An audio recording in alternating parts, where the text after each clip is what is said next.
PN Dwivedi YouTube channel में आप सभी का स्वागत है।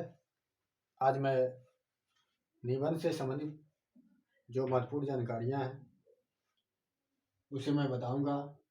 निबंध लेखन के आवश्यक जो तत्व हैं, उसकी सामग्री है, उसके बारे में आपको बताऊंगा।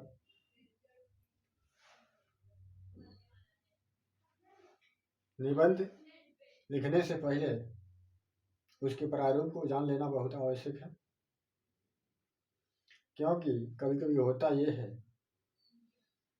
कि अधिक से अधिक जानकारी रखने वाले व्यक्ति भी प्रारूप के अनुसार लिख नहीं पाता है और उसे नंबर कम मिलता है।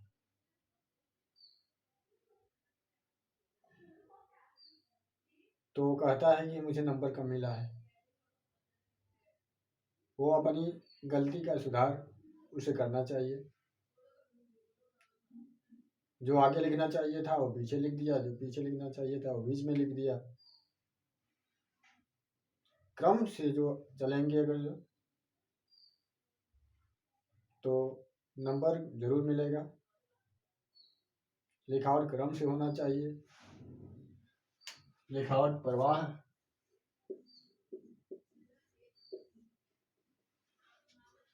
लिखावट में ऐसी प्रवाह होनी चाहिए, ऐसा बहाव होना चाहिए कि अगर एग्जामिनर उसे पढ़ रहा है तो उस फ्लो में पढ़ता चले जाए। उसे जो है ये ना लगे कि हाँ कुछ जो है ठूस करके उसमें जबरदस्ती जो है ठूसा गया है कुछ उसमें, ऐसा कुछ आभास नहीं होना चाहिए।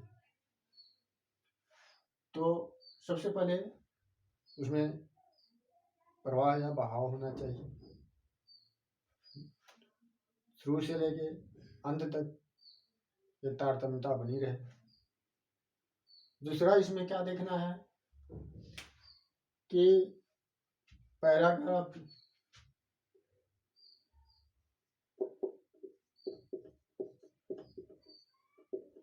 पैराग्राफ जो है चेंज होता रहना चाहिए। हर 8 से 10 लाइन में एक पैरा हो जाना चाहिए। और ये नहीं है कि अगर जो किसी एक मुद्दे को उठाए हैं तो आधा इसमें लिख दिए, आधा दूसरे पैरे में लिख दिए। ऐसा नहीं होना चाहिए। एक में एक लिख रहे हैं तो उसकी समाप्ति तक आप जो है उसमें लिखिए। फिर दूसरा को दूसरे विचार या दूसरे समस्या को लेकर के उठाइए जो आपके विषय से संबंधित हो। हाँ, लेकिन इतना ध्यान रहे कि हर एक पैरा 8 से 10 लाइन के अंदर ही हो, उससे अधिक न हो। होता यह है कि कभी कभी 6 से 700 शब्दों में निबंध जो है लिखने के लिए देता है। और अक्सर जो है समीक्षा अधिकारी हो, जीआईसी हो या फिर पीसीएस हो, इस सब में 600-700 से लेके 1000 तक जो है निबंध देता है। शब्द सीमा यही होना चाहिए। अब इसमें यह है कि शब्द सीमा का आप विभाजन कैसे करें। तो अभी मैं विभाजन के बारे में बता रहा हूं आपको। सबसे पहले प्रस्तावना,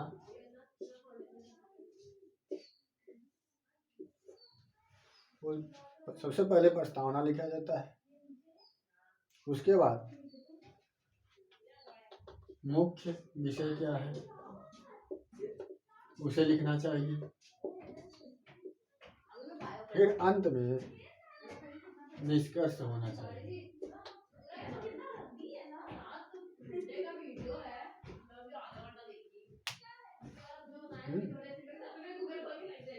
पहले प्रस्तावना होना चाहिए, फिर मुख्य विषय होना चाहिए, फिर अंत में जो है निष्कर्ष होना चाहिए।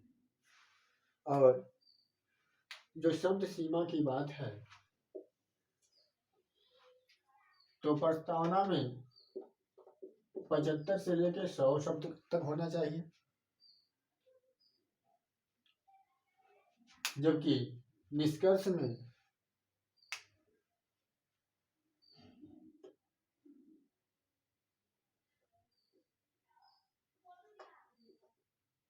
सत्तर से 90 के बीच में हो सकता है। कुल मिला के प्रस्तावना से कम निष्कर्ष में जो है शब्द दिए जाते हैं। जो मुख्य विषय होता है उसमें इन दोनों में बांट करके जो बचा हुआ उसे मुख्य विषय में डाल देंगे।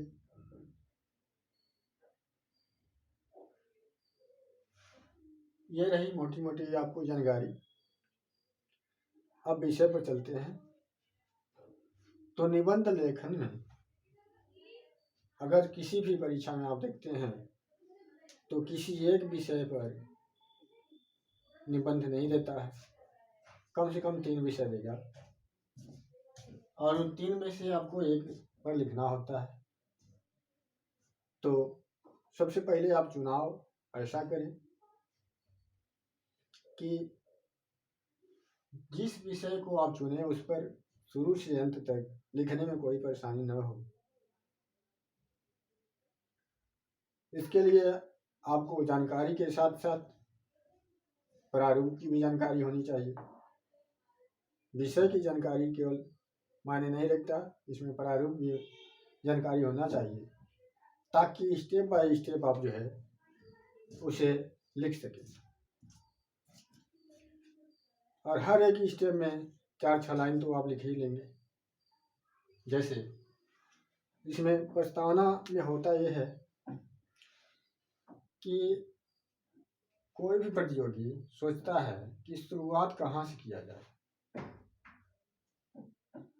तो मैं आपको बता दूं कि शुरुआत करने के कई यहाँ विषय हैं। जैसे आपके विषय में ही जो विषय आप लिए हैं उसमें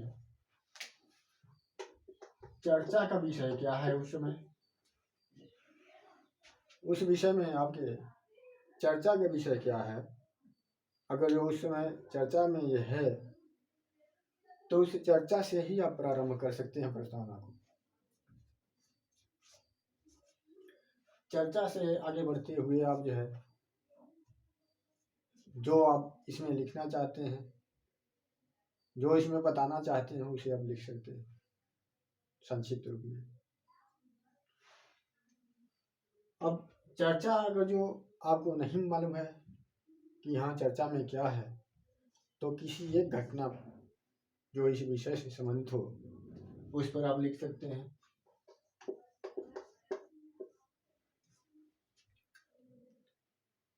घटना से ही शुरुआत कर सकते हैं। अगर ये भी आपको लिखने में परेशानी हो रही है घटना से ही तो किसी एक कथन को ले लीजिए। किसी एक कथन को उठाइए और उस पर जो है आप लिख डालिए। जैसे हिंदी साहित्य में एक निबंध हर समय आता है,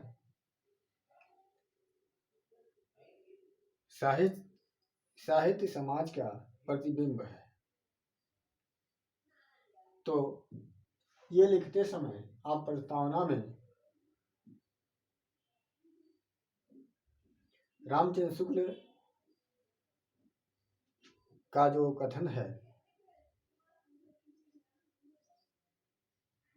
कि साहित्य जनसमूह के हृदय का विकास है। जैसे जैसे समाज में परिवर्तन होता जाता है वैसे साहित्य में भी परिवर्तन होता है। ये जो कोटेशन उनका है उससे आप लिख करके शुरुआत में आगे बढ़ सकते हैं। इसे किसी भी प्रकार की दिक्कत नहीं होगी, बल्कि और सुशोभित ही होगा वो। अगर वो भी लिखने में आप समर्थ नहीं है तो आप इसके जो आपका विषय है उस विषय के इतिहास को ले सकते हैं। इतिहास मानो जहाँ से वो शुरू हुआ, क्या था, कैसे था, क्या नहीं था, कहाँ से क्या परिवर्तन हुआ, वहाँ जो आपको सुटेबल लगे वहाँ से आप शुरू कर सकते हैं। अगर जो इससे भी अच्छा आपको ऑप्शन मिल रहा है रिपोर्ट में,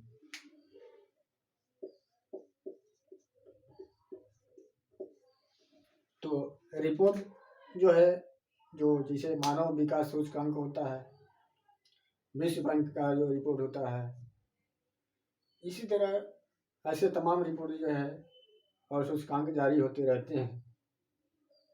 उसमें से किसी को आप उठा सकते हैं। इतना ध्यान रखें कि जैसे जनसंख्या का रिपोर्ट का जो आए और जनसंख्या में लिख दे कि भारत की जनसंख्या 130 करोड़ 15,05,285 है। तो आप ये जो है पूरा याद न रखें, ये कोई मतलब नहीं है। इसमें भूल भी सकते हैं और भूलेंगे तो नंबर कटेगा भी। इसलिए सिर्फ मोटी मोटा लिखने का प्रयास करें, और वो भी ये कि भारत की जनसंख्या 130 करोड़ से अधिक है। करोड़ से अधिक है, केवल इतना लिख देंगे तब एग्जामिनर को मालूम हो जाएगा कि यहाँ जो प्रतियोगी है वो कहाँ तक जो है सही लिखा है, क्या सही लिखा। इस अनुसार जो है इसमें रिपोर्ट में भी लिखिएगा। और जो इसकी मुख्य बात यह है कि हम क्या लिखना चाह रहे हैं, क्या हम बताना चाह रहे हैं। इस प्रस्तावना में जो विषय है उसमें से क्या बताना चाह रहे हैं उसे आप जरूर बताएं, जरूर थोड़ा बहुत उसमें लिखें। और साथ ही साथ प्रस्तावना में एक और बात पर ध्यान रखिए कि वर्तमान परिदृश्य में उस विषय का क्या महत्व है, इसे ध्यान में रखते हुए कम से कम 2 से 4 लाइन उसमें से भी लिखें। इस प्रकार प्रस्तावना को पूरा करें। अब मुख्य विषय पर चलते हैं। तो मुख्य विषय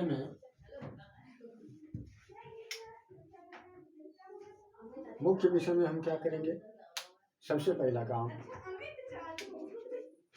जो विषय होगा उसका परिचय देंगे।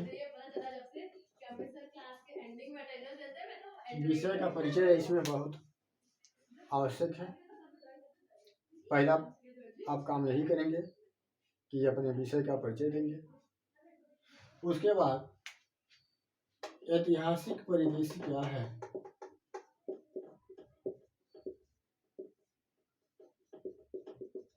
ऐतिहासिक परिदृश्य इसका क्या है उसे दिखाने का प्रयास करेंगे। शुरू से अंत तक जो महत्वपूर्ण है उसे जरूर दिखाएं, और साथ ही समस्या का जो आकलन है इसे अवश्य करें। समस्या आकलन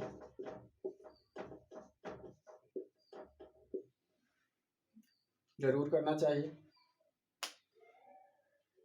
साथ में यह भी ध्यान रहे समस्या आकलन के जो प्रयास किए गए हैं, पहले पूर्व में जो भी प्रयास हुए हैं उस प्रयास को भी दिखाएं।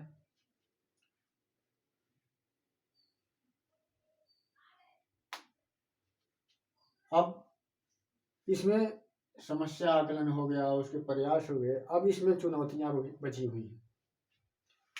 इसमें चुनौतियां क्या हैं?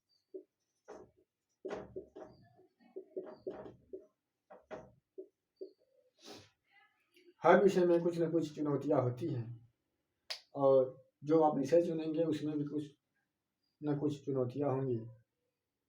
तो उन चुनौतियों को आप चुनेंगे कि हाँ क्या हमें लिखना है उसे जो है दर्शाएंगे आप। सामाजिक रूप से कोई चुनौती है, जाति धर्म का भेद या ऐसी कोई भी चुनौती जिसे आप उठा सकते हैं। राजनीतिक है या आर्थिक है, बेरोजगारी को ले लें या कृषि को ले लें या सांस्कृतिक है, इन सबको जो है जिसमें आपको लगता है कि हाँ ये चुनौती इसमें बाधक हो रही है, उसे आप उठाने का प्रयास करें। चाहे वो सामाजिक हो, राजनीतिक हो, आर्थिक हो या सांस्कृतिक हो, किसी से ले सकते हैं। साथ ही आउटपुट देने का भी प्रयास करें इसमें। और अंत में पक्ष विपक्ष के बारे में जरूर लिखें। यह मुख्य विषय का भाग है। अक्सर ये लोग पक्ष विपक्ष जो गुण अवगुण होता है उसे निष्कर्ष में कर देते हैं, जो ये बहुत बड़ी गलती है। पक्ष विपक्ष या गुण अवगुण जो है वो मुख्य विषय का भाग है और उसे मुख्य विषय में ही अंत में जोड़ना चाहिए। हाँ, इतना ध्यान रखें कि पूर्वाग्रह से ग्रसित न हो और किसी भी प्रकार से एक पक्षता इसमें न हो। तटस्थ रहें आप, क्योंकि आप लिख रहे हैं तो पक्ष विपक्ष को ध्यान में रखते हुए तटस्थ रहते हुए आप जो है अपना काम करें। और इस प्रकार ये जो मुख्य विषय है इसे समाप्त कर लें। अब आप निष्कर्ष पर चलें। तो निष्कर्ष में करना क्या है कि संक्षेप में जो आपका विषय है उसका सारांश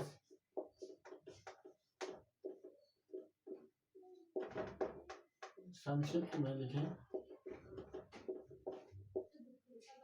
अपने विषय का सारांश संक्षिप्त में लिखना है आपको। और साथ ही आपके विषय में क्या ऐसी समस्या है जिसमें आपको विचार देना आवश्यक है, तो उसमें आप विचार भी अपना व्यक्त कर सकते हैं, विचार दे सकते हैं। और विचार के साथ साथ भविष्य उन्मुखी होना चाहिए। भविष्य में इस विषय का क्या महत्व होगा इसे देखते हुए भविष्य उन्मुखी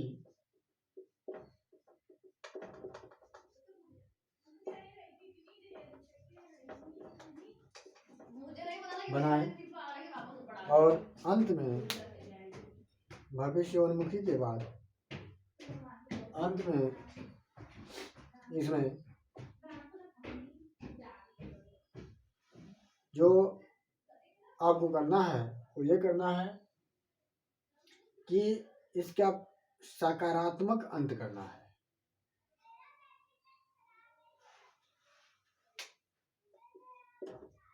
जो इसका अंत हो वो सकारात्मक हो, इसमें किसी प्रकार का नकारात्मक भाव न दिखाई दे, ताकि जो एग्जामिनर है वो भी समझ सके कि आप जो है कितने अच्छे लिखते हैं और उस अनुसार आपको नंबर मिल सके। ये पूरा एक एक स्टेप अगर जो आपको याद है तो कोई भी एग्जाम हो, चाहे वो IAS PCS का हो, GIC का हो, समीक्षा अधिकारी का हो, जो भी निबंध आएगा उसका प्रारूप यही होगा। और इस अनुसार आप लिख सकते हैं। बस ध्यान ये रहे कि जो स्टेप बताए गए हैं उस अनुसार हो, उस अनुसार अपने स्टेप को डिवाइड करें, ताकि जो है हर स्टेप में 4-6 लाइन लिखने में आपकी सुविधा हो। क्योंकि आपको ये भी देखना है कि 600 से 700 शब्द में लिखना है, तो उसे भी पूरा करना है। हाँ, इतना ज़रूर है कि 25-50 शब्द जो है आगे पीछे हो सकता है, चाहे आप कम लिख सकते हैं या अधिक लिख सकते हैं, तो उसमें कोई कटौती आपका नहीं होगा, उससे अधिक अंतराल ना हो। ये रहा निबंध के लेखन के आवश्यक तत्व और सामग्री। अब इस पर आप जो है बार बार प्रैक्टिस करते रहें। मैं उम्मीद करता हूँ कि आपको समझ में आया होगा। अब बहुत कुछ न कहते हुए मैं अपनी वाणी का विराम देता हूँ। नमस्कार।